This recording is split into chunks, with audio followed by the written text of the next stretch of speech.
We're going to go ahead and get started. My name is Lisa Gear, and I'm the Dean of Admissions at Southwestern. I have two other members of the Southwestern community also joining me tonight, and they will be assisting in the chat. So I'll let them go ahead and introduce themselves. Nancy? Hi, my name is Nancy Rojas Hill. I'm the Associate Director of Admissions here at Southwestern. So I'll be helping out in the chat, giving that admissions officer perspective. I also review files, so I'll be speaking from that standpoint.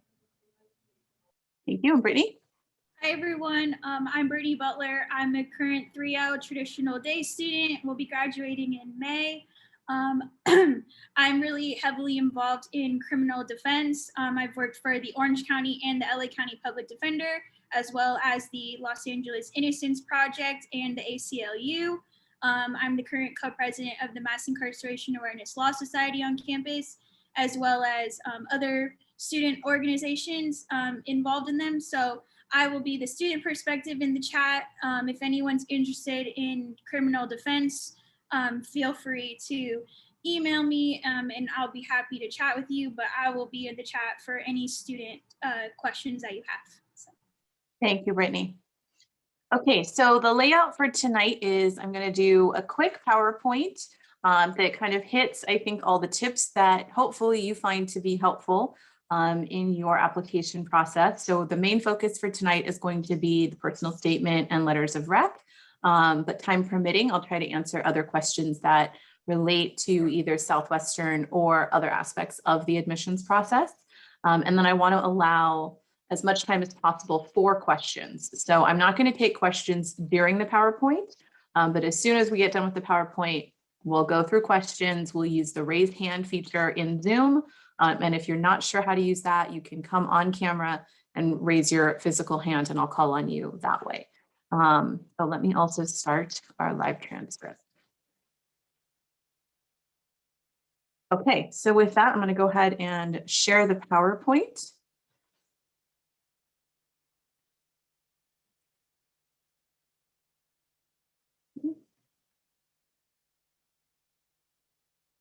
Nancy, does that look correct?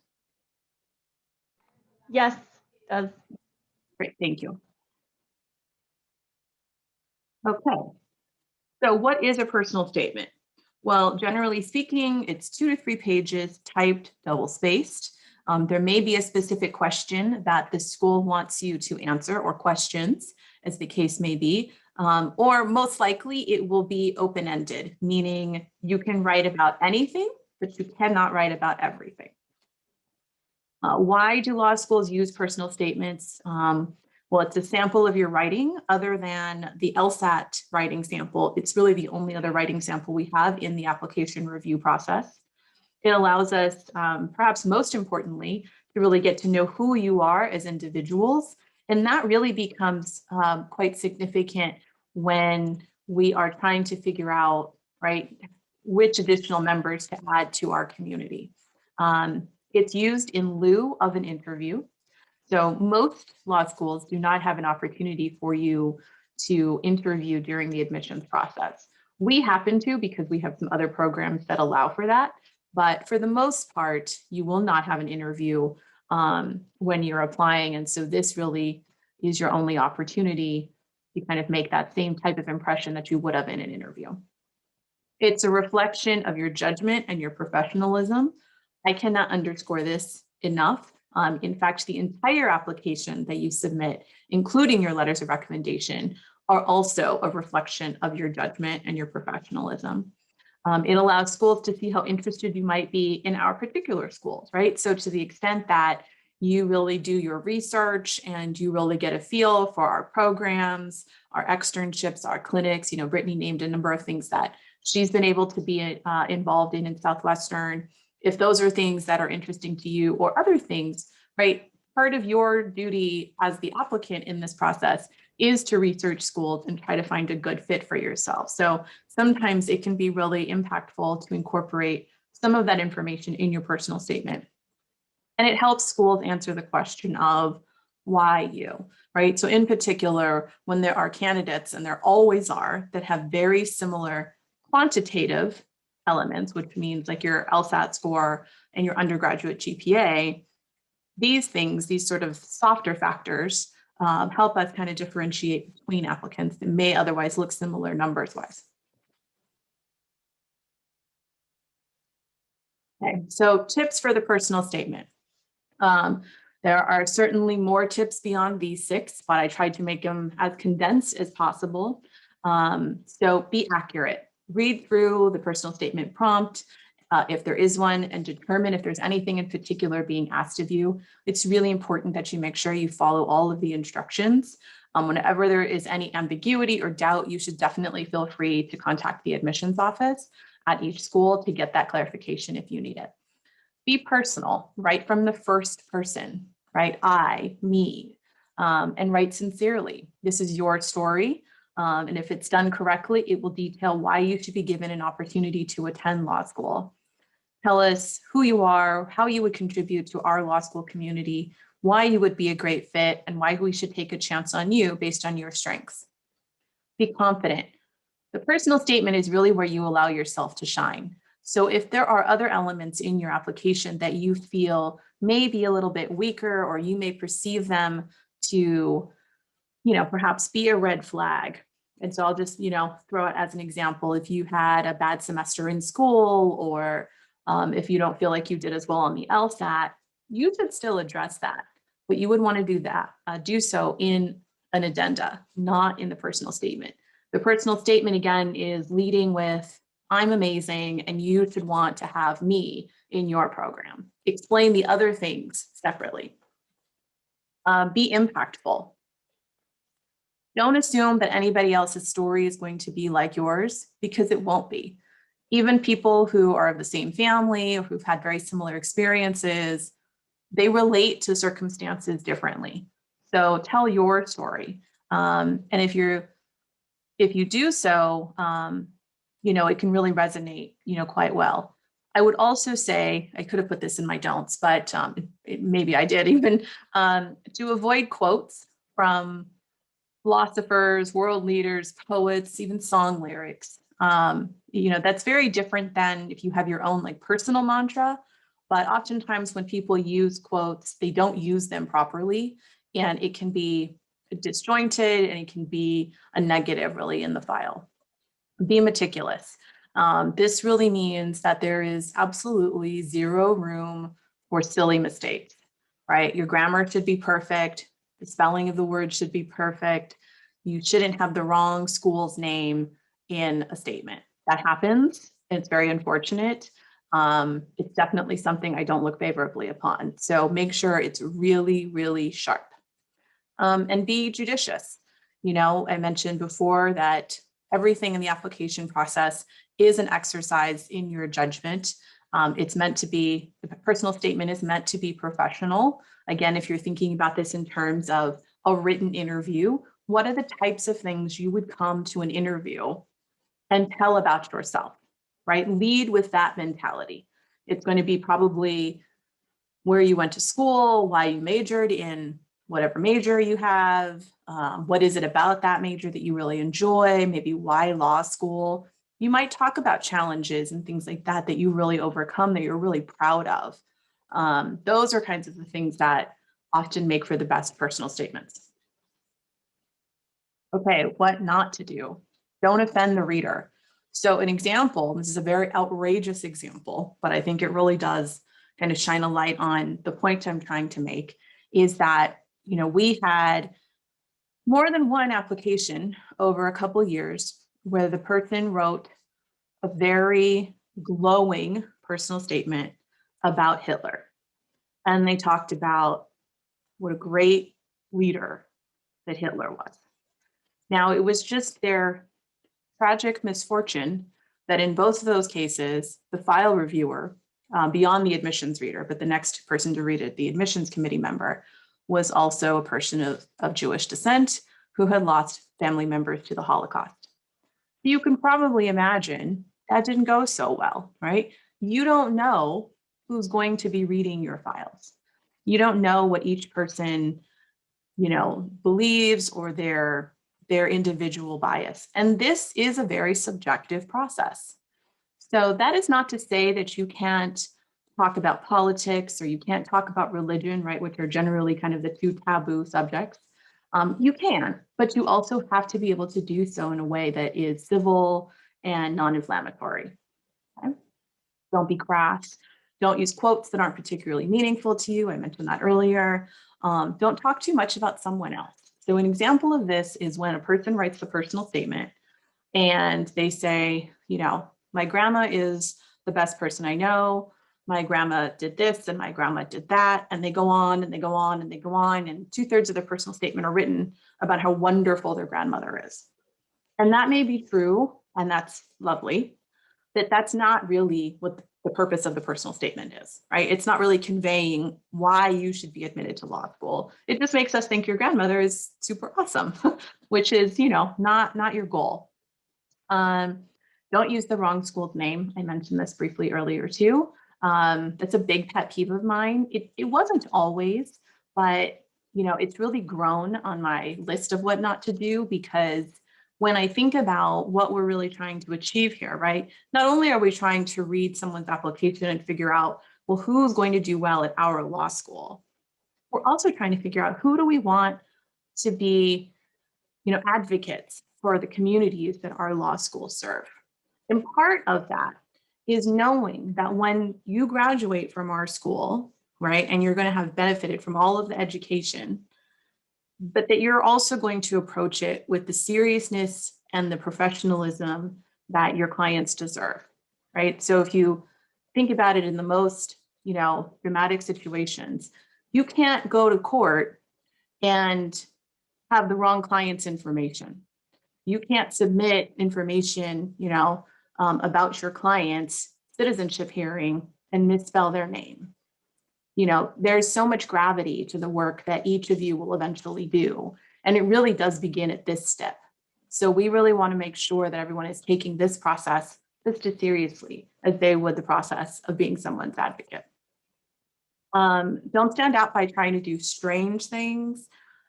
So an example of strange is like your personal statement that you write it as a poem, or you write it as a legal memo, or you know, anything along those lines. Sometimes applicants get really distracted by this notion of trying to stand out. And unfortunately, you can stand out in bad ways too. So just be straightforward. You know, this doesn't have to be the most creative writing piece that you've ever submitted. It just has to be solid. I mentioned earlier, you don't want to focus on negatives in your personal statement. It doesn't mean you shouldn't address them, but let's not focus on that here. Don't worry about telling the admissions committee what you think we want to hear. There is no particular script for that. So just write from your heart and let yourselves shine through. And then most importantly, don't assume you'll get another chance to make a first impression, right? So for the vast majority of people, when that file is read and the decision is rendered, it's probably either going to be an offer of admission or an offer of denial. There may be a waitlist offer in the middle there. But if it doesn't go the way you want it to, you know, you're done for that cycle and you're gonna have to wait again. But that whole file still carries on even if you reapply. So you want to make sure that everything you submit really is to the best of your ability. Okay, so we've got a couple little excerpts and we're going to have to kind of fly through these to stay on track with time. So I'll try to read them quickly. These are just some examples for you.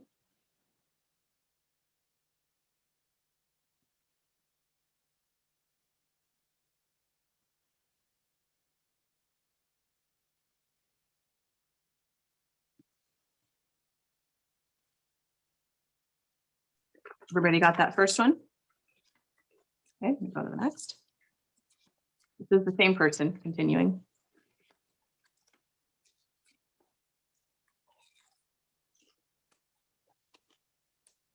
If everyone could please mute.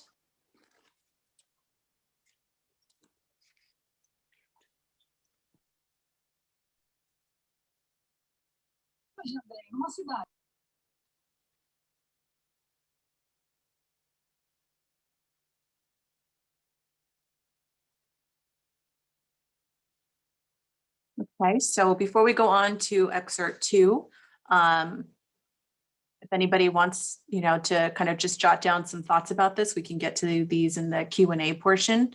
But I will just tell you that this was an example of an effective personal statement, where the person was able to, follow some of those tips. They mentioned specifics about Southwestern and really did allow some of the challenges that they, fought through to kind of not only tell us who, what they've been through, but also kind of the work ethic that they have and the foundation for why they're interested in the type of law that they are.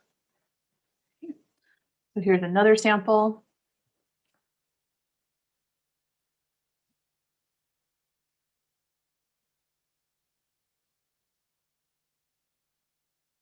And if anybody can't read it and you'd like me to read it out loud, just please unmute yourself and let me know.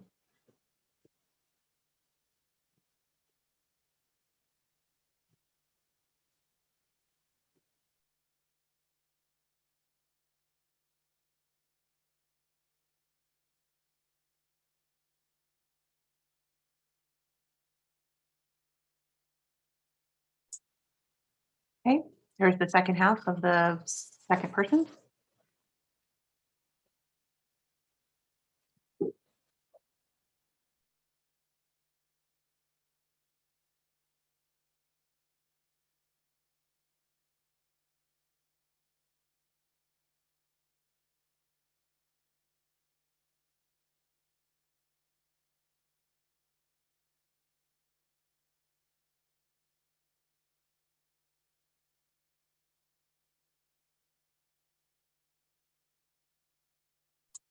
And I didn't mean to imply that these are total personal statements for each applicant. These were just little pieces kind of joined together or beginning and an ending paragraph. But just to kind of give you a sense again, the sample number 2 also told a really compelling story about overcoming some challenges. That is not to say that, if you don't have really significant challenges that you've overcome, that you can't write just as equally effective of a personal statement, because you most definitely can. These just happen to be 2 that we had available. And it also, tied again into specific programs at Southwestern and how they thought that their experience and their goals aligned with our community.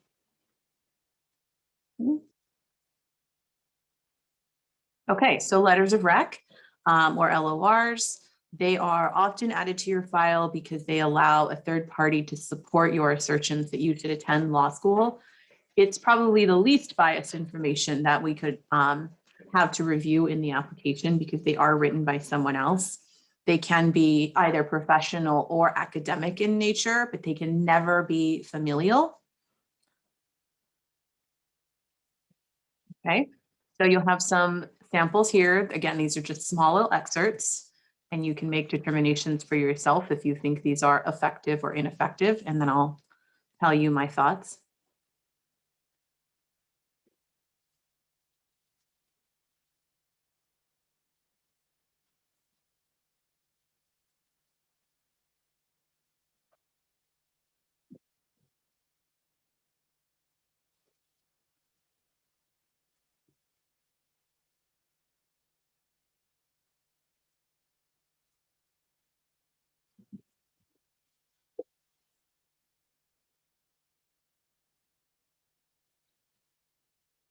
Okay, so I would say that letter A, that is effective.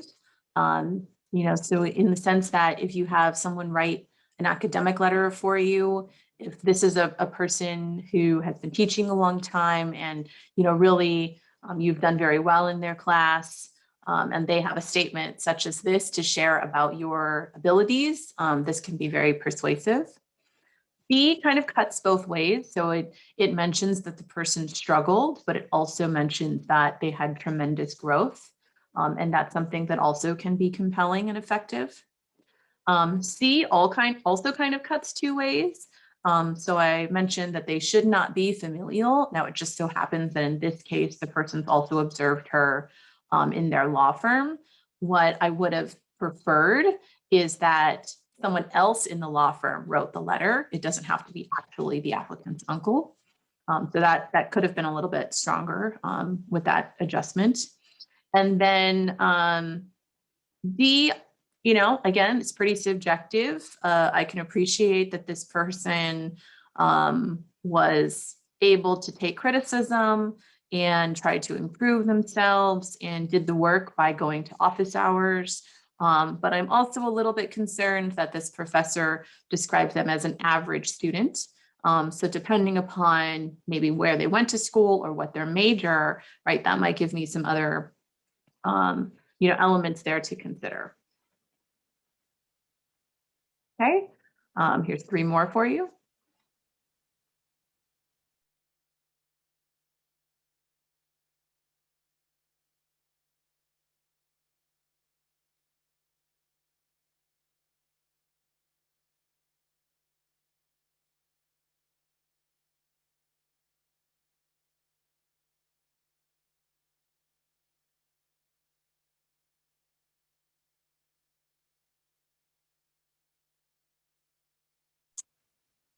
So of these 3, I would say only the first one is effective.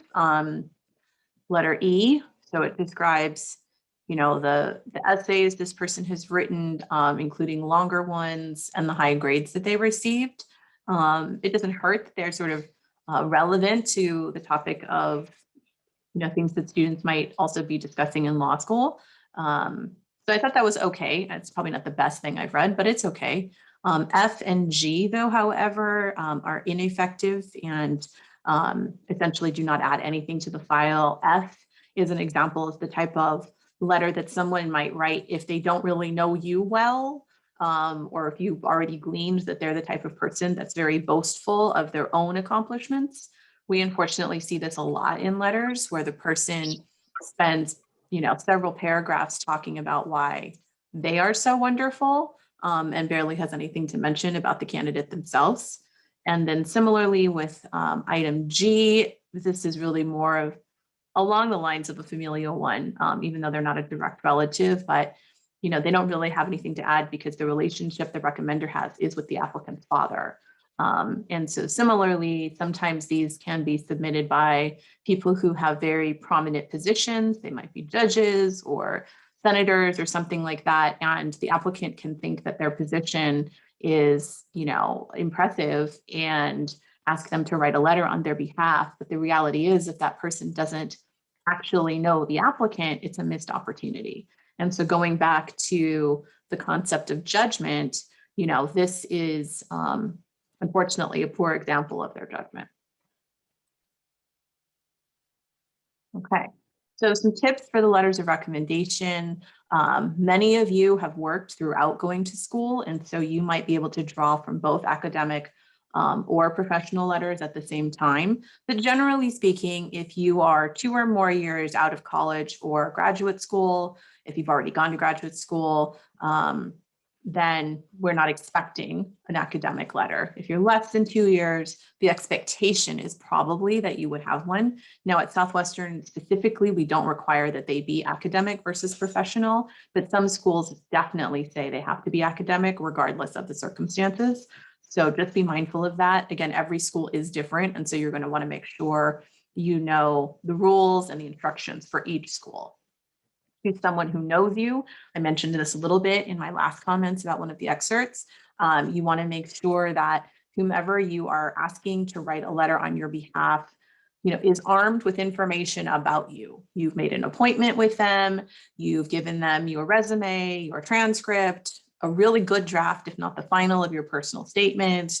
And then also, help them make specific references about you on your behalf. So if, for example, you were selected as part of an honors program at that school, ask them to mention that. Or if you were selected for a particular scholarship and you don't really know where Lsat can go, ask them to mention it. So again, be strategic and use your good judgment. You want to also make sure, though, that you are not just asking for strong letters, but you're asking for timely letters. So you really have to work backwards in your timeline, roughly about 6 weeks before you want to apply, because you are asking somebody else outside of your, personal equation to do something on your behalf, and you don't want it to delay the review of your application. And the reason why it could delay the review is, for example, we require at least one letter. If you do not have a letter on file with LSAC, your LSAT and transcripts will not be released to us. So if that letter is not in there, you're not getting into the review queue as soon as you might want to. So you want to make sure you're asking them to write a letter for you, that you're asking them if they can do it within a certain time frame, and you want to make sure that you are clear that it's going to be a positive endorsement.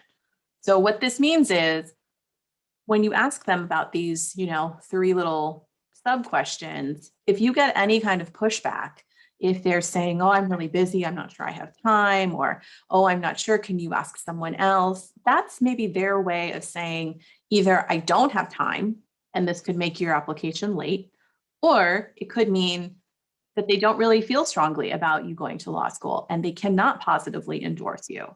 So you need to take the subtle cues and thank them for their time and then move on to somebody else. Okay. Choose someone who can accentuate your accomplishments. I mentioned that a little bit. So make sure that, they're helping to endorse all the great things about you, and being concise. So I mentioned we require 1, but we accept up to 3. If you do not actually have 3 strong letters, don't submit 3 letters. If you have 1 really strong one, that's better than 1 really strong and 2 mediocre. And you may be asking yourselves, well, how do you know if the letter is going to be strong or not? And the reality is you don't. You're most likely going to waive the right to read the letter. That's on the form that you submit to the recommender from LSAC. So you're going to have to just take that leap of faith, and you're going to have to base these decisions on what you know to be the depth of your relationship. And if you followed the other steps, hopefully you feel comfortable that this person can advocate on your behalf. Okay, so there's some don'ts here as well. Don't write the letter yourself. I think that kind of goes without saying, but sometimes a recommender just might say, oh, I don't have time. Do you want to just write it and I'll sign off on it? You don't want that. So just politely thank them and move on to someone else. Don't ask them to write you a letter if you don't personally know them well. Don't wait until you're ready to apply to ask for those letters. No family members. Don't submit more than the schools will allow. So oftentimes students will ask us, even if they've already reached our max, if they can submit more. That's not following the instructions, so you shouldn't even bother to ask. Don't underestimate the weight that the letter can have. So a lot of times, it can be real iffy when we're reading a file, but a really strong, compelling letter of recommendation, they can maybe tip the decision one way or the other. Similarly, a really negative or really weak letter can make the file also tip in the other direction. Don't only ask professors where you earned the top grade. Sometimes you really stood out in a positive way in the classes that you really, really had to work and you really struggled. And they might be able to attest to those same skills as well. And don't ask the admissions office for a copy of the letters. Remember, you are waiving the right to them most likely. Okay, so we're going to get to questions. You want to jot down either of these and we'll put them in the chat as well for you. There's my email address and then our general admissions office email address. And again, we'll put them in the chat, so don't worry if you don't have it here. Okay, so now we're going to get to the fun stuff. We've got about 30 minutes for questions. So again, if you go down to the reactions on your menu for Zoom, there's the raise hand feature, or you can come on camera and wave your actual hand at me and I'll call on you. Okay, so the first person is going to be Crystal. Hi, Dean Gear. Thank you so much for taking the time to help us all out. You're welcome. Sorry, I know I flew through the slides. So if there's anything you want to go back to, feel free. Oh, thank you so much. My question is actually kind of about the type of personal statement. I've noticed that a lot of the tips and tricks that we find online as students tend to either advocate for writing about your spark moment and how it got you where you are and what you've learned, or writing about multiple life experiences and what would make you a good candidate for that law school. So kind of a what would you add to the law world question. Would you recommend one type of statement over the other? Well, based on the ones you just described, I think any of those could be effective personal statement topics. One thing I didn't mention, and this may give you some more clarity, is that at least at Southwestern, we also allow for optional statements. So we have a diversity statement that's optional, and then we also have one of 3 optional essays that there's actually a question that you could answer. So sometimes if you are really struggling with what theme to really focus your personal statement on, you can kind of take a step back from it a little bit and think about those other statements as opportunities to cover more information about yourselves, but distribute in such a way that it's, it's more pleasurable to read as a reviewer.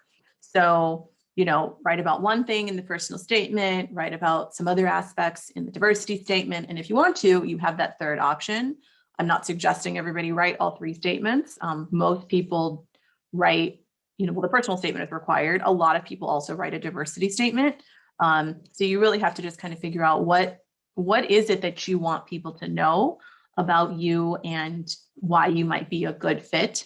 But the items you mentioned, I think all could be very effective. Thank you so much. Sure. Aaron. Sorry, thank you. Took me a while to figure out unmute. No problem. I am a non-traditional applicant. I've been out of school for, nearly 10 years now, I guess. I went kind of halfway through the application process when I was a senior in undergrad. So I had a couple of professors, or a professor and a lawyer that I'd worked with write letters of rec, but I didn't actually send in applications, but I have those letters of recommendation on file for LSAC. I fully intend on getting an employer, like an up-to-date letter of rec, but I was wondering, because a lot of schools want that academic view, if it would be better to just keep the professor recommendation on file, or should I track down the professor 10 years later and hope he remembers me? I'm sorry, I missed the part about how many academic letters you have on file. Is it more than one? Just one. Just one. And how many professional were you contemplating? I know you mentioned one. Were you thinking about going to 2? I had one, and I was going to get one from my current employer, so 2. So I think the fact that you already have the academic one on file, now in the best case of circumstances, you would still be in touch with that professor who wrote it 10 years ago, and they could write you a new letter to replace the one that they had written before. That's the best case scenario, because you have academic and you have it being recent. But for a lot of people 10 years out, even if they remembered you, they may not necessarily remember you as a student specifically. So I personally think it would be okay to keep that academic one on file since you already have it, and definitely supplement with a new, very current recommendation letter as well, and possibly 2. Now, if you find yourself in the fortunate position to maybe want to have 3 professional letters, then I think you have to really make that judgment call. Do you want to displace the old academic in favor of a 3rd professional or not? That's really a decision you'll have to make based on what you think the strength of that original academic letter might be. But I think it could go either way. But I think based on the assortment you were discussing, it would be fine to keep it.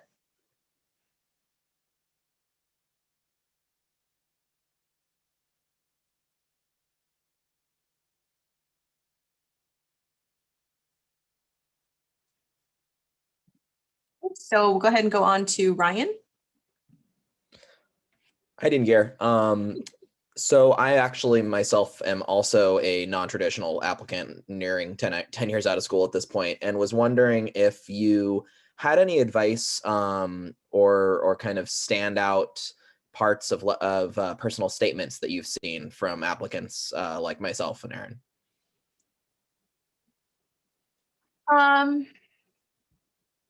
I think one of the really challenging but interesting things about personal statements is that you never really know what you're going to get. And even though many people do write along some sort of like major theme ideas, the content really does vary. So, I mean, somebody 10 years out, I guess I might expect to read about some of your professional growth, or, if you have had a particular career in one industry and looking to shift to another, I might expect to read about that. But other than that, I mean, really, there's no true sort of template to follow for somebody that's, just out of college versus somebody who's been out for 10 or 20 years. They can be surprisingly similar in a lot of cases, because maybe their motivations for wanting to go to law school are, more similar than different in terms of the timing in their lives and the things that they've experienced. So I know that's not really an answer, but hopefully it gives you some peace of mind that, you don't have to write it through the lens of a non-traditional student, but you can certainly. Great. Okay, thanks. Sure. Alice. Hello, good evening. Hi. I have a question similar to I know somebody asked already about having a letter of recommendations on file. So I was going to apply this upcoming fall cycle, but decided to hold off on it another year. But I did have 2 academic letters of recommendation already on file that I did want to keep. So would you recommend the same, to leave those 2 academic and then have my professional ones just submit theirs once the time comes? And I'm sorry, and you're thinking about applying just 1 year later, so for next fall instead of this fall? Just 1 year later. That's correct, yes. Well, okay, so there's a few things to be mindful of. Definitely, I'd like to see you get 1 current letter at that time. So that would be, a letter written between essentially now and this time next year when you're applying. Okay. Depending upon, though, again, if you have 2 letters that are going to be current that you want to submit, you're going to have to remove one of the older 2, because we only accept a maximum of 3. A max of 3. Okay. Yeah, so that's where the strategy part really comes in. And, you can assign different letters to different schools. So you may feel that, 1 letter really suits applying to Southwestern, and maybe, for example, if you have an alum of a law school writing on your behalf, you don't necessarily need that letter to go to every law school that you're applying to. You might only want it to specifically go to the school that they attended. So you just kind of have to make some of those choices along the way. But I think as long as you have something current, that's going to be the first thing. Ideally, again, as I think I mentioned to one of the previous questions, ideally you would get those 2 recommenders to update their letters for you. To update them. That would be the ideal. Okay. So that everything is current for that cycle. Sounds good. Thank you so much. Sure. Yes. Okay, Yeah, Lauren? because I've also been, this is going Oh, into sorry, my go ahead. this will be going into my 3rd year. Okay. Yeah, the recency of the letters is important. Okay. Thank you. You're welcome. Okay, Lauren? Hi.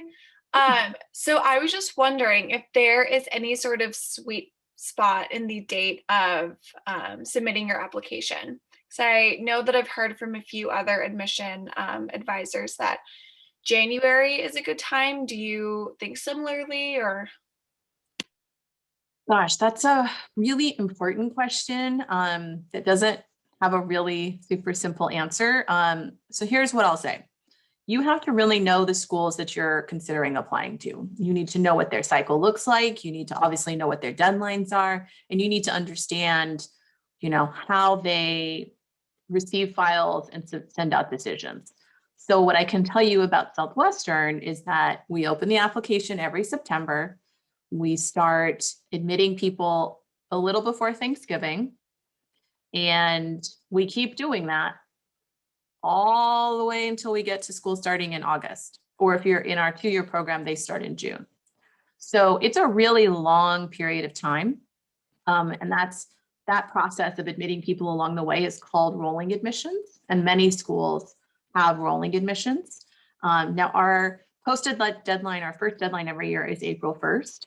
So if you can imagine going from September when we start accepting applications to April, that's a really long chunk of time too. The deadline does not mean that is the date you wait to submit your application, right? That's the date by which we've determined you should have already submitted your application. But even within that, be mindful of the fact that it's not an infinite amount of offers. And also, if you are hopeful for scholarship, it's not an infinite amount of scholarship money. So you do want to apply early, but you don't want to apply before you're ready. So you have to walk that fine line and make sure that, again, you got to work backwards from your timeline. If you want to sort of maximize your opportunities for both scholarship and admissions offer, then yeah, I would say, really honestly through like the end of January is plenty early. Now for other schools, that may be late if they have a February 1st deadline.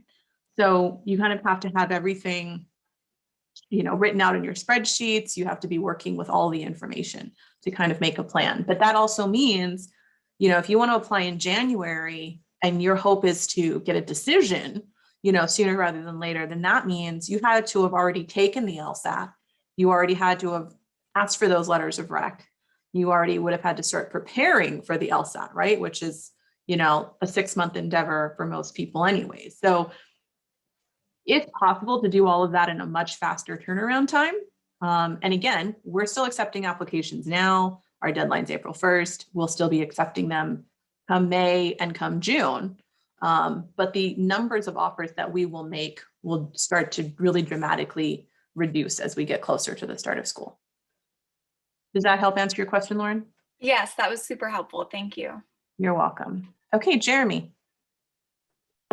Hi. So I have two brief questions. So the first short one is if we're applying to multiple schools, do you recommend writing a separate statement, a separate personal statement for each school, or just like that's tailored, or do you recommend writing just one that details everything you want to say and sending that out to each school?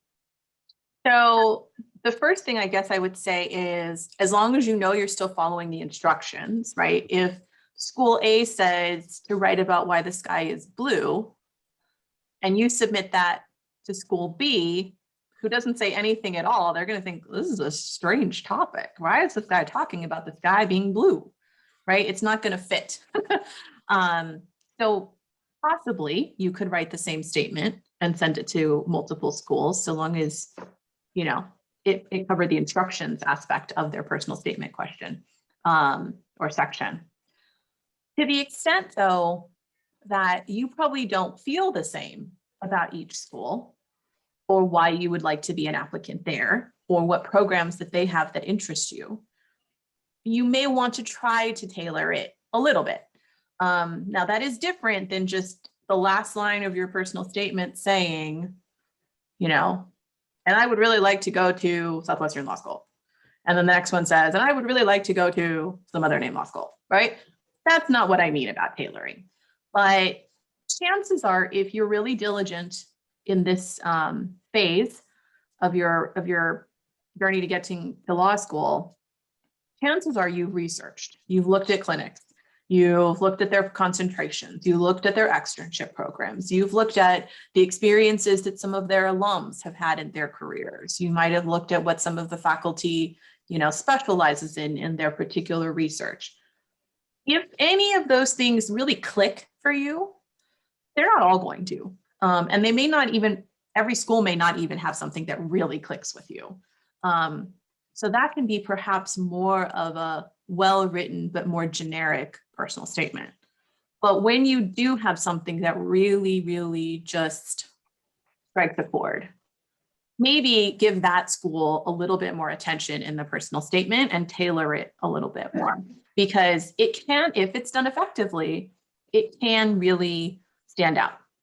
And they'll say, wow, like this person's really done their research, they've come to events, they know our programs, they seem like they're really interested. And for some schools, that level of interest can be, a determining factor when they're looking at your file. Awesome. Thank you. That's really helpful. Sure. And if you don't mind, I have one additional question. Sure. Okay. So for and this may be kind of this may be an amateur question, so I apologize. But if we have kind of outstanding or like very strange bits on our transcript, like for example, my first day in college, I was academically dropped for like a 1.3 GPA.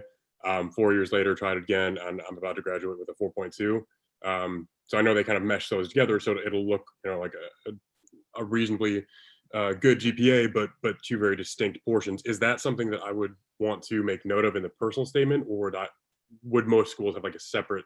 Because I know like a lot of schools have a thing where they kind of ask you to specifically talk about things like that. Mm-hmm. If they don't have a document where they want you to discuss specific outliers like that, would you still want to include that in the personal statement, or would that be completely extraneous information that would just detract from the overall? So chances are you're going to have to explain it in the section called character and fitness. Okay. Because usually each school has a series of character and fitness questions that may be sort of academic in nature or might involve, being a party to a lawsuit or any criminal charges. It's a whole list. And they're usually yes, no responses. And then if you answer yes to any of those, you have to write an explanation. Now, the explanation for something like that to satisfy the character and fitness requirement may be, here was the period of time, this was the length of time, these were some of the contributing factors. Those can, usually are the who, what, when, where, whys. And that's generally, satisfactory for the character and fitness element, as long as you cover, kind of the full scope.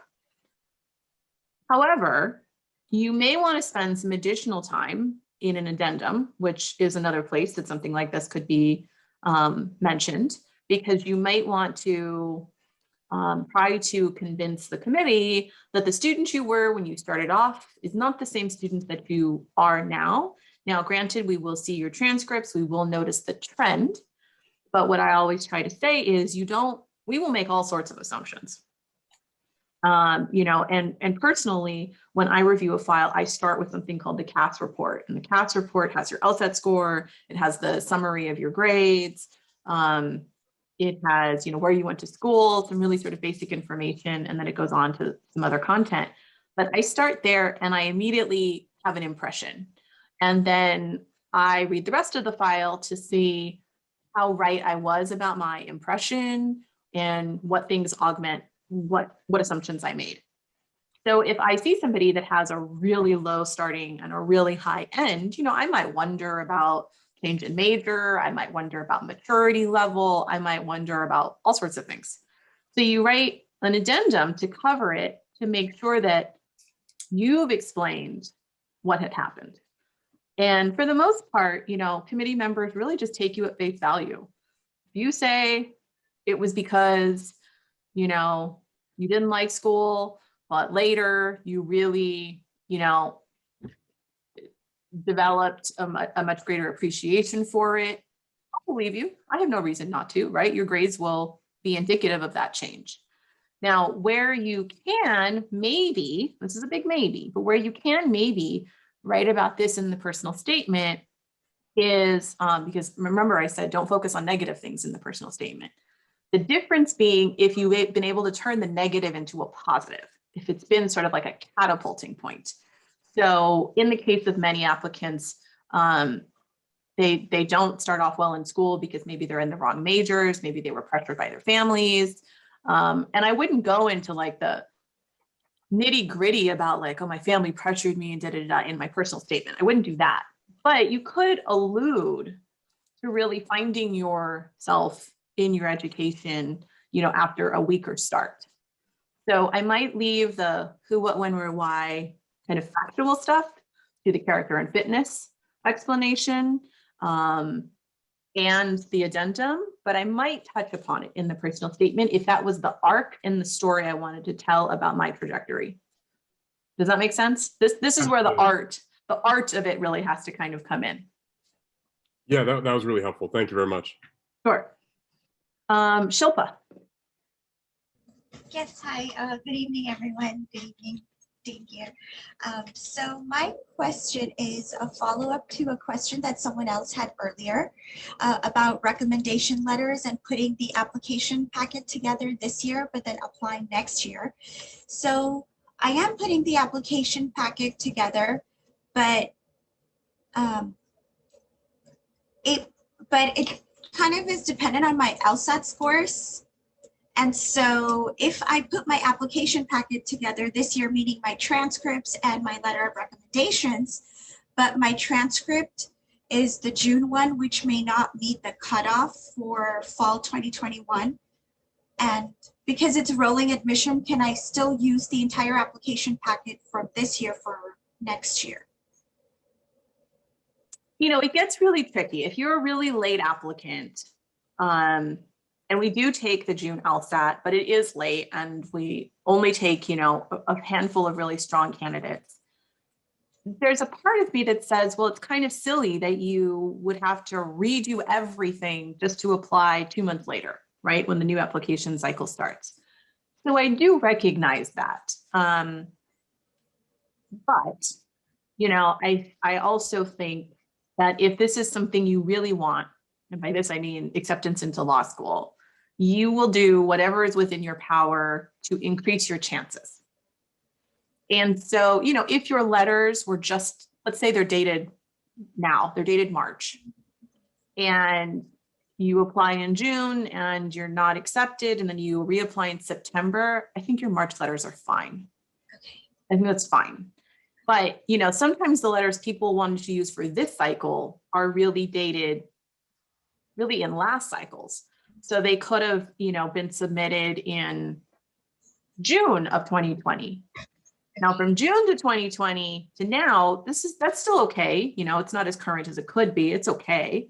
But to go from June of 2020 to then an application cycle, you know, if you apply in September of 21, that's more than a year's gap there. And I would like to see it be more current. Same thing with the personal statement. Now, I think that for me is kind of a no-brainer. You should always write a new personal statement with a new application. The reality is we have the old application. We have what you already said and submitted about yourself. So you should take this as an opportunity, again, strategy and judgment, to tell us something else. There are many facets to each of our applicants, and even with the 3 possible statements that you can write, there are many more things about yourselves than 3 topics. So to me, you should always write a new personal statement with every application. I do have a follow-up. Okay. So for in that scenario where it's an older couple of a letter of recommendation, would you suggest maybe adding another recent letter of recommendation, even though like just maybe going above the 2 minimum and well, it's 1 minimum, 3 maximum. Sorry. So going above the minimum and having a recent letter of recommendation so that you have 1 old and 1 new, perhaps? So you could certainly do that. Yes, that could be the approach. Again, you could also go back to those original recommenders and see if they would update their letters for you and then replace them.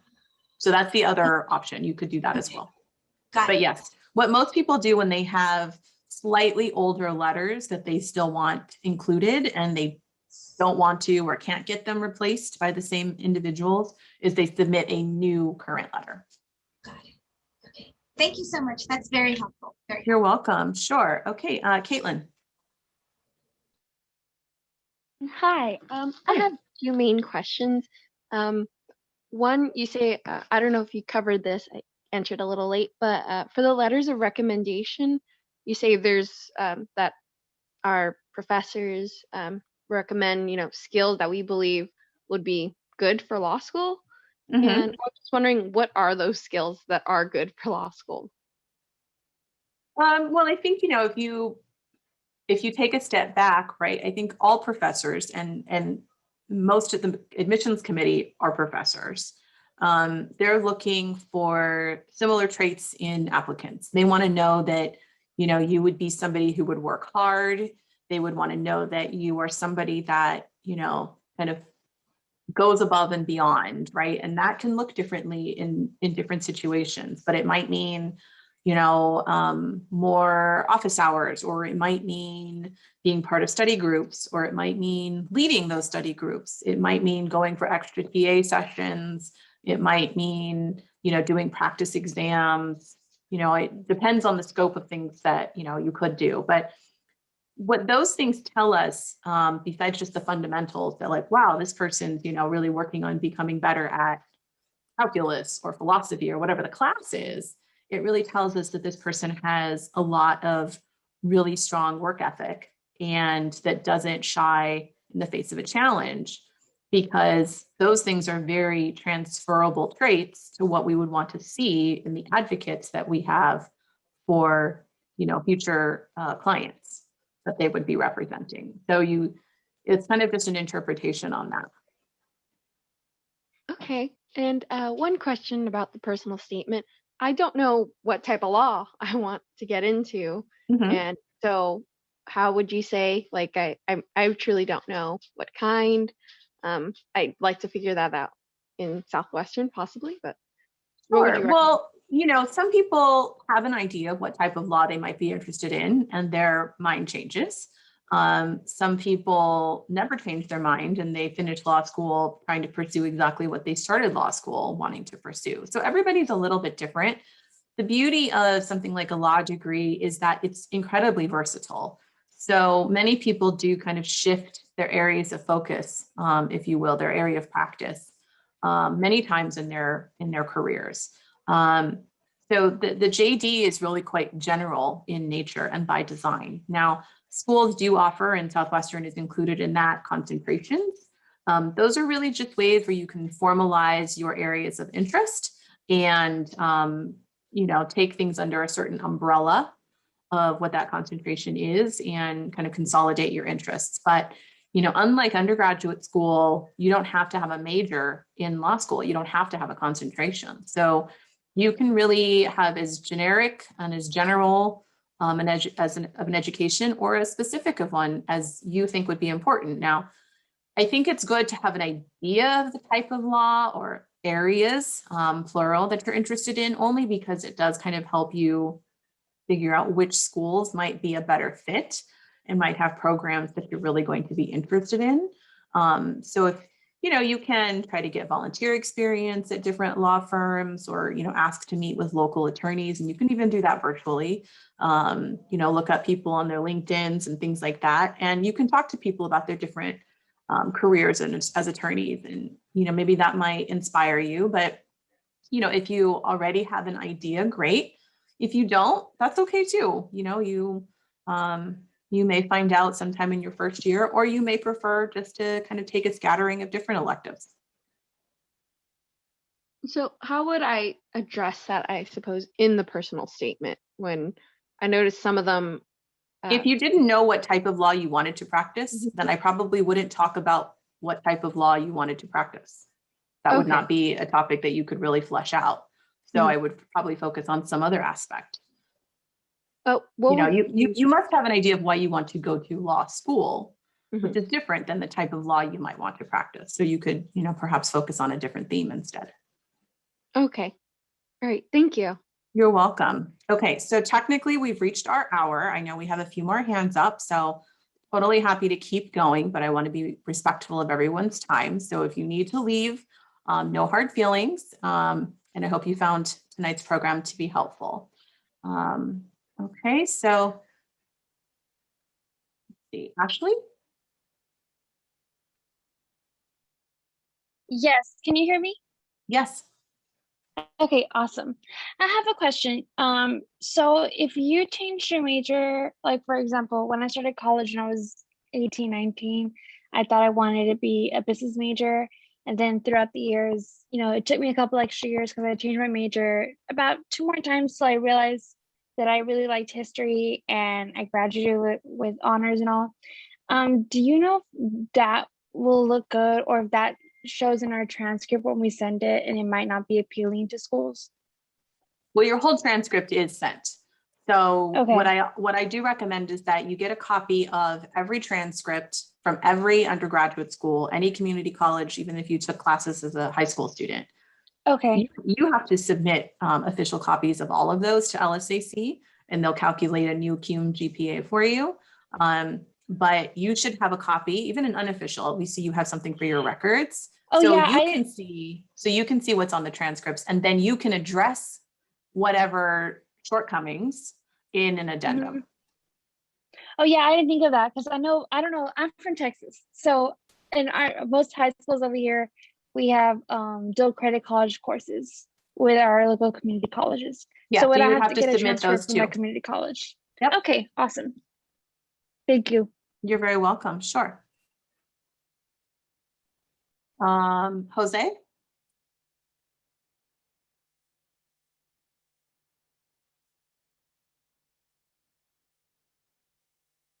Jose, are you there? No, okay. We'll go back to Crystal. Did you have another question? I did, Dean Gear. Thank you so much. I wanted to ask about the portion on the application that you referred to as the explanation. Specifically for me, it's the question about lawsuits. I was a victim in a case, so I was wondering what that response needed to look like. Is it another essay type response where we go into detail, or can it be a short blurb that says kind of that we were simply, for example, a victim? I think it can be a short blurb. That's my short answer. I think as long as it just describes when it happened, that you were the victim, possibly if there's a resolution already to it. Okay. And then just one more follow-up again about the explanation portion. I know someone touched on it previously where maybe there was a slip in the grades or for whatever reason, you know, any sort of probations or anything like that. In those situations, if the reasoning for that, if it's something a little more delicate, for example, mental health issues or something like that, that isn't something that we want to elaborate on in a big addendum, is there another way to address that situation, or is the addendum kind of the end of that? Well, I think, you know, lots of folks struggle with many things.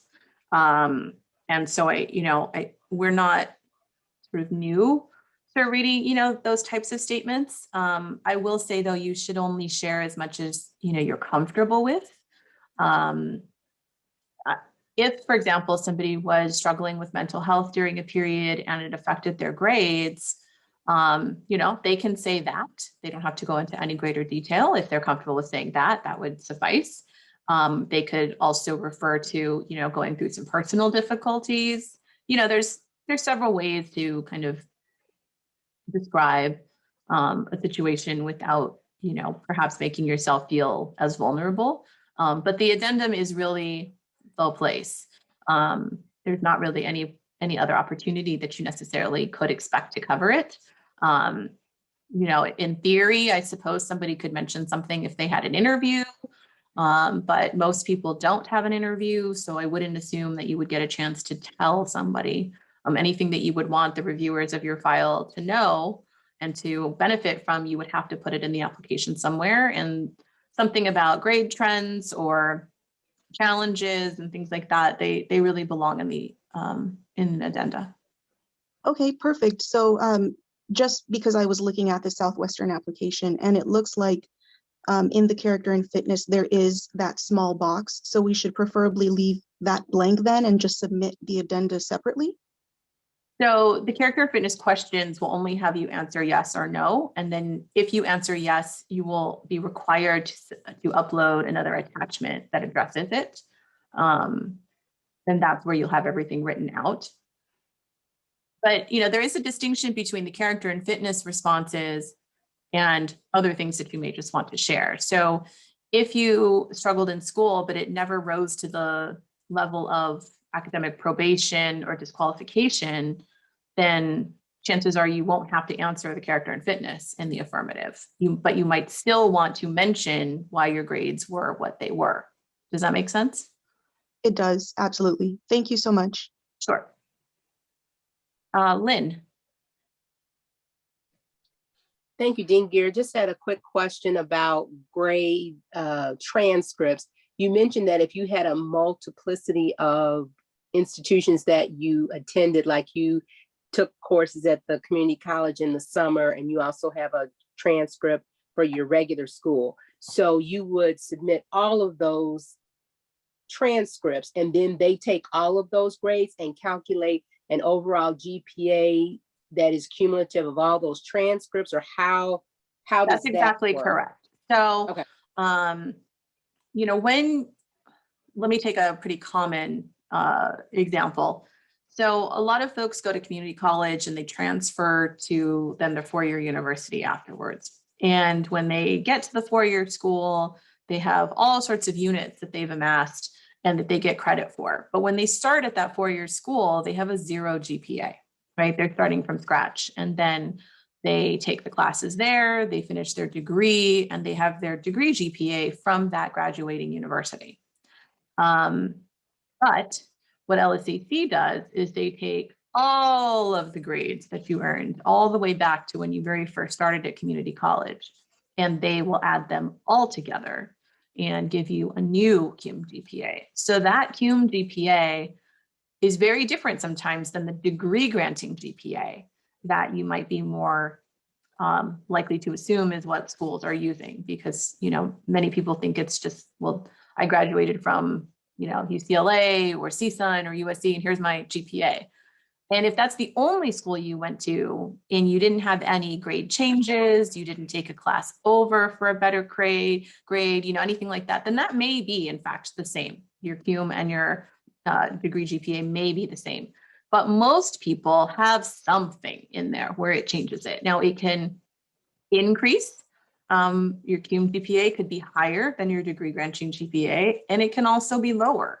So it all just depends on what you're adding to the equation. But the reason, or one of the reasons at least, that LSAC does this is they consider all of your courses up into the time that your bachelor's degree, your first bachelor's degree is conferred. They consider all of that to be undergraduate work.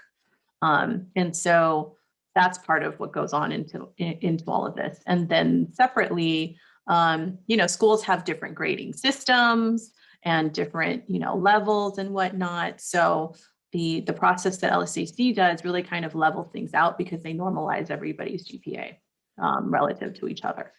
So don't be surprised if your GPA is different. If you want to know what your GPA is, you should be able to see that on your CAS profile, or you can contact LSAC and they can maybe walk you through it where you can see that. But if your cum GPA is significantly lower than your degree GPA that you think it is, you may definitely want to consider writing an addendum to address why that could be. Thank you. Sure. Jose, are you back with us?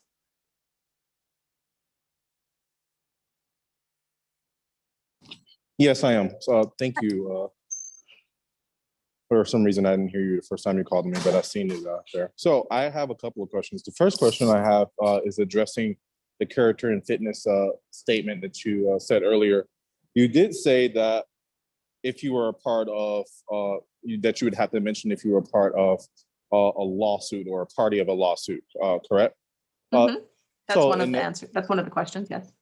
So this may be a silly question, but like, what if it's a class action lawsuit? Sometimes you, like, maybe you were worked for Uber, or like you went to the gym, and then these class action lawsuits come up and they just send you something in the mail and ask you if you want to be a member of it and sign your name or something like that. Is that something we have to mention?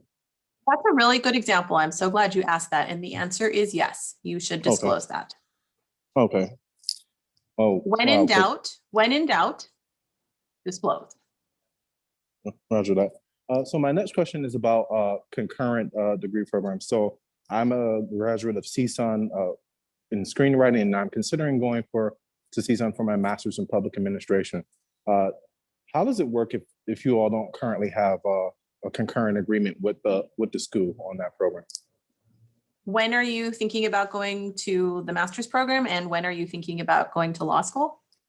Well, I'm going to do my LSATs in April. So I was considering, I was considering the fall for both of them, Mhm. for both programs. But, just depending on some of the advice I get from, deans of admissions, I may wait a year for law school and start my master's program first and then go to law school after a year later, just to be better prepared. Okay, so first of all, you shouldn't try to do two programs at once. Even concurrent degree programs are not really two at the same time.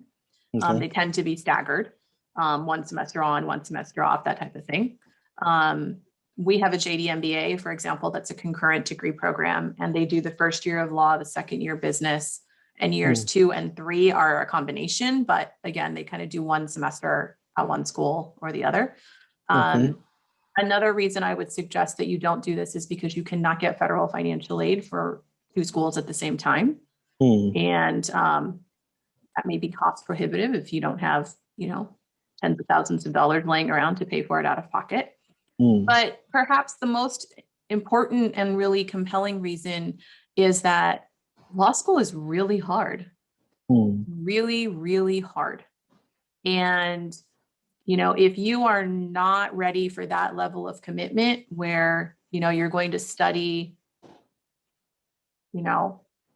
Every day. 6 to 8 hours a day on top of your, 5 hours or so of being in class, then you're not ready to start law school. That's the amount of attention and dedication that it's going to need. And you honestly probably couldn't do that and another school's program without one or both of them really suffering. So, and the other thing is really asking yourself, why do you want both of these degrees? Is whatever you are trying to pursue professionally better suited to have one or the other? Maybe the master's degree is better suited for what your career goals are, and you don't need to go to law school. Or maybe it's the reverse, and the law degree will, have more avenues for you to pursue than that master's degree. Most people that pursue concurrent degrees or joint programs, even where those exist, don't often have a really clear vision for why they want both of those degrees. Sometimes it just sounds good. It's, more accolades. It's more initials after their name. It varies. But most people don't have a really concrete plan about, why both of those degrees and what it's going to do for their careers. So if you already know the answer to that, then great. But if you don't, then I would definitely, spend some time thinking about that. And then, going to law school when you're really, really ready to devote all of the time and attention that it's going to need if you want to do well. And, I don't know anybody who would want to spend hundreds of thousands of dollars in a program and not do well to get out of it what you came in wanting, it to give to you. Thank you so much. I appreciate that. Sure. Shilpa, did you have another question, or is this just your hand up from earlier?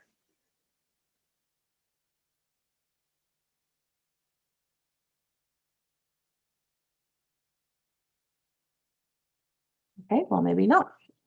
So I think that covers all of the hands raised. I appreciate everybody's participation tonight. I saw the chat was just kind of blowing up. I didn't get a chance to really read what was happening in there, but I just, this is yes. Nancy. Oh, hi, Nancy. Hi. There is one final question. I think the person actually left, but I think it is maybe a good one to conclude on for the people who are still here, which is, what is Southwestern specifically looking for, or what characteristics make a Southwestern student? Wow, that's not quite the softball I'd like to end tonight on. Thanks, Nancy.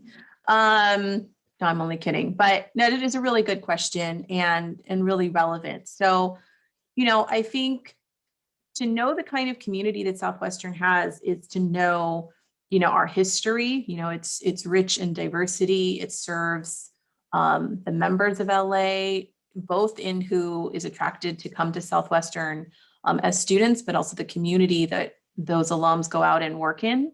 It attracts people who want to be in a city like LA, even if they're from farther away. Most law schools are regional in nature, meaning that, where where you go to law school, the geography of where that school is generally going to be where you stay to practice. So, I'd be looking for somebody who really wants to live and contribute to the community of, Southern California and the greater LA area. It's a very large legal market, and it serves many, many, many people. So we're always looking for people that, can really give back to that community in all sorts of ways, right? It's not all public service. But there are many ways that you can give back to your greater community. But I think more importantly, and maybe more abstractly, is really to understand like who Southwestern is made up of, right? And that's really hard to just, put your finger on and say, well, that's what this student looks like. But, we're looking for people who are going to work hard. We're looking for people that want to really challenge themselves and who want to, kind of uplift others alongside them, right? They're going to be good classmates. They're going to, be good little citizens at the law school. And they're going to really support one another and advocate for one another. If you miss class, somebody's going to give you their notes. We want people that are going to really, be inspired by the work that our students do and want to participate in those different activities themselves, because it makes for a really rich experience. So, there's a lot of things, but, we're really just looking for people that are going to be great members of our community. And there's lots of different ways that you can do that and be part of it. So these events kind of give you a little bit of an opportunity, but make sure you come to other events where you can hear from other current students and alums and faculty members and really get a chance to know the student body and the faculty. That's going to be what sets one school apart from the next and will allow you all as applicants to really figure out where you can thrive. At the end of the day, that's what's really important. Not every law school is right for every student. Not every student is right for every law school. So, part of my job and Nancy's job and the other members of our admissions team is to help you figure out if Southwestern is that place. But we are also charged with figuring out if you are going to be a good fit for us. So be mindful of all those things. Take the advice tonight to heart. Again, use the application and the materials within it to be strategic, to put yourselves in the best possible position to get admitted and, to hopefully receive a scholarship. And don't be discouraged. If you apply one year to us or another school and you're not admitted, if you still want to come, reapply. Many people, have a different outcome, in another circumstance. So timing is really important. It's not everything, but timing is really important. So just try your best. And if you have questions, we're here to help. So, Sorry, I just had one more question. Yeah. Is Southwestern Law School virtual, hybrid, or in person? Right now, we are still virtual. We have opened the law library for limited capacity. This is following county health guidelines. And we haven't made any determinations yet about the fall, but our hope is that the restrictions will continue to lessen and that we'll be able to have more and more students back in person, but so long as it's safe and that we're in compliance. Thank you. Sure. Avelio, did you have a quick question before we wrap up? Yes, I have a question. Quick question. It's my first time applying for law school, and I want to make sure that I get accepted. And my question was, what program would help me, or besides the scholarship, to get more chances to get accepted into the school? Well, so I think, I don't know how much research that you've done. I don't know where you are in, applying to schools yet. Have you already taken the Lsat, or do you know when you're going to take the Lsat? No, I still haven't taken the Lsat. All I have is my bachelor's certificates on paralegal studies, but I want to, I guess, go to law school. And, okay. Yeah, I guess. Okay. Well, everybody has to start somewhere. So first, I would definitely suggest you start taking some prep tests about the LSAT. There's free online LSAT prep through LSAC and the Khan Academy. So the reason why I mentioned that first is because it takes the most amount of time. Most people study 6 months to a year to take the LSAT. You can take the test more than once, but that's not something I generally advise. My advice is to take it once, to take it a second time if you really have to. But, and this is a really loaded conversation, so I don't want to open up the door too much to all the questions about the LSAT. But, ideally you take it once. And so you want to be the best prepared for it that you can. And then you apply early in the cycle, right? If you're talking about wanting to maximize your chances, you want to apply early and you want to apply strong. Now, strong is relative because, what could be, at the top of one school's admissions application, profile could be the bottom of some other schools. So the ways you can figure this out is to do your research on the schools, and you're going to look for things like what we call our 25th percentile, our median, and our 75th percentiles. So these 3 indicators, and they have it for LSAT and for GPA, will kind of give you an idea of where you might fall as a prospective student. So you don't have an LSAT yet, but you have an idea of what your GPA is. So you'd want to look at that and say, oh, well, my GPA is, at the 75th percentile, meaning you'd be a competitive applicant because 25% have your GPA or higher. That makes you strong. That will tell you, okay, where do I kind of need to fall LSAT wise? You could work backwards from that, right? And you'd want to be sort of in the range, but on the higher side to maximize your competitiveness. So for example, for us this past year, our 25th percentile was a 151, our median was a 153, and our 75th percentile was a 156. So, at some point though, somebody's scores kind of edge them out a little bit. And it can be more challenging and, oftentimes unlikely for them to get admitted. But that doesn't mean they couldn't be admitted somewhere else. It doesn't mean they couldn't be admitted if they took the test again in another cycle, right? There's all sorts of different ways that it could play out. But from where you're starting from, you need to get a handle on the LSAT, and you need to figure out, when you want to take it and when you want to apply to law schools, with all the deadlines and everything like that in mind. Okay. All right. That makes sense. Great. Thank you for your help. You're welcome. And if anybody wants, to set up, counseling appointments or things of that nature, you can do that with the admissions office too for some more one-on-one questions. Great. Thanks. You're welcome. Sure. Okay. I think we're going to go ahead and close it out tonight. Thank you everybody for joining. I hope you all have a great rest of your week and stay safe, everyone.